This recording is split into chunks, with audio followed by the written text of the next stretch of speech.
السلام علیکم ورحمۃ اللہ وبرکاتہ۔ اردو نیوز انڈیا کے معزز ناظرین، اس وقت کی بڑی افسوسناک خبر آپ کے ساتھ شیئر کرتے ہیں۔ جی ہاں ناظرین، آپ کو بتلا دیں، عمر گوتم اور صلاح الدین 7 دن کے لیے گجرات پولیس کی تحویل میں وڈودرا کی عدالت نے 1 گھنٹے میں تبدیل کیا۔ عدالتی تحویل کا فیصلہ، گھر والوں نے اٹھائے سوال۔ ناظرین کرام، آپ کو بتلا دیں، مبینہ تبدیلی مذہب معاملے میں جیل میں بند مبلغ عمر گوتم اور ان کے ساتھی صلاح الدین شیخ کو گزشتہ روز گجرات کی ایک عدالت میں پیش کیا گیا، جہاں پر عدالت نے پولیس اور وکیل کے دلائل سننے کے بعد پہلے دونوں کو 7 روز کی عدالتی تحویل میں جیل بھیجنے کا حکم دیا، جس پر پولیس نے اس کی مخالفت کی۔ اس کے بعد گجرات پولیس کو 1 گھنٹے کی مہلت دی گئی۔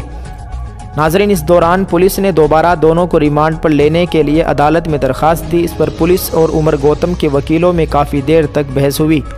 دیر رات تک ہونے والی بحث کے بعد عدالت نے اپنا فیصلہ تبدیل کرتے ہوئے دونوں کو 7 روز کی پولیس ریمانڈ پر دینے کا حکم سنایا۔ ناظرین، وہیں دوسری جانب اس معاملے میں عمر گوتم کے گھر والوں نے سوشل میڈیا کا سہارا لیتے ہوئے کہا ہے کہ پہلے عدالتی تحویل، اس کے چند منٹ کے بعد ہی پولیس تحویل کا عدالت کا فیصلہ سمجھ سے بال آتا رہے۔ گھر والوں نے عمر گوتم کی بیماری کا خیال بھی نہ رکھے جانے کا الزام عائد کیا ہے۔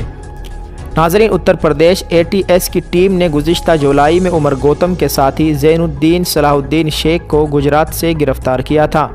ان کی گرفتاری کے بعد ان کے خلاف گجرات کے وڈودرا میں صلاح الدین، عمر گوتم اور دیگر کے خلاف تبدیلی مذہب اور فنڈنگ کا معاملہ درج ہوا تھا۔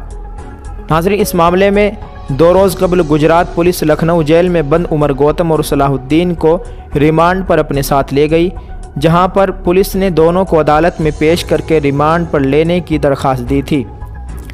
ناظرین، آپ کو بتلا دیں، پہلے دونوں کو 7 روز کی عدالتی تحویل میں بھیجنے کا حکم سنایا۔ اس کی چند منٹ بعد دوبارہ یہ فیصلہ سنایا گیا کہ عمر گوتم اور صلاح الدین کو 7 روزہ پولیس ریمانڈ پر لے جایا جائے گا۔